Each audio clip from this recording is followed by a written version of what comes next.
गत 24 घंटे किसी स्थान में हल्का मध्यम धरण वर्षा होगा सहित सर्वोत्तम वर्षा रेकर्ड करा 65 मिलीमीटर केन्द्रापड़ा जिले में।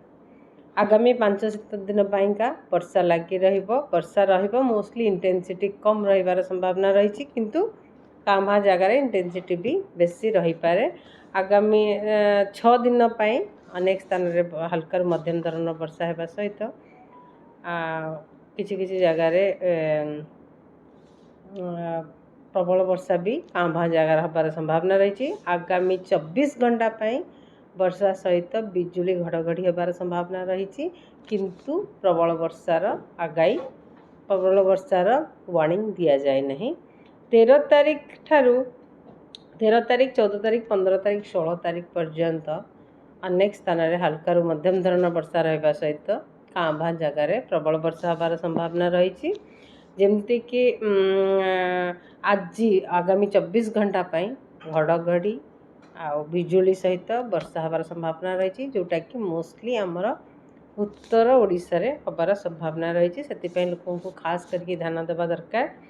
काली ठारू 13 तारीख रे वर्षा प्रबल वर्षा हबार संभावना रही बिजुली घड़घड़ी सहित मयूरभंज केउंझर सुंदरगढ़ झारसुगुड़ा संबलपुर बरगढ़ जिले में। आउ 13 तारीख रे 14 तारीख रे थंडरस्टॉर्म लाइटनिंग सहित प्रबल वर्षा झारसुगुड़ा सुंदरगढ़ बरगढ़ आउ संबलपुर जिले में हबार संभावना रही। 15 तारीख रे भी कांभा जगार प्रबल वर्षा हबार संभावना रही जमती कि मयूरभंज केउंझर सुंदरगढ़ कोरापुट मालकानगिरी रायगढ़ आउ नवरंगपुर जिले में। आउ 16 तारीख रे भी कांभा जगार प्रबल वर्षा हबार संभावना रही जमती कि मोस्टली आमर जो प्रबल वर्षा हबार संभावना रही आमर उत्तर ओडिशा रे एक्सट्रीम उत्तर ओडिशा रे हबार संभावना रही। आ 16 तारीख रे सुंदरगढ़ केउंझर झारसुगुड़ा संबलपुर देवगढ़ मालकानगिरी कोरापुट नवरंगपुर रायगढ़ इवन गजपति जिले में भी प्रबल वर्षा होबार संभावना रही। 17 तारीख रे भी उत्तर ओडिशा रे भी कांभा जगार प्रबल वर्षा हो पारे। 18 तारीख रू वर्षार प्रभाव टिके कमिबार संभावना रही।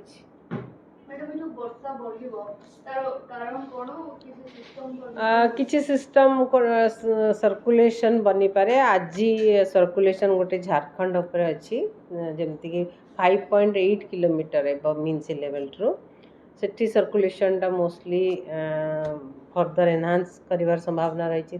सहित मनसून ट्रफ भी पोजिशन अच्छी एबे मनसून ट्रफ दीघा होकर क्रॉस कर मनसून ट्रफ एवं सर्कुलेशन कारण रे वर्षार परिमाण टिके बढ़िवार संभावना रही।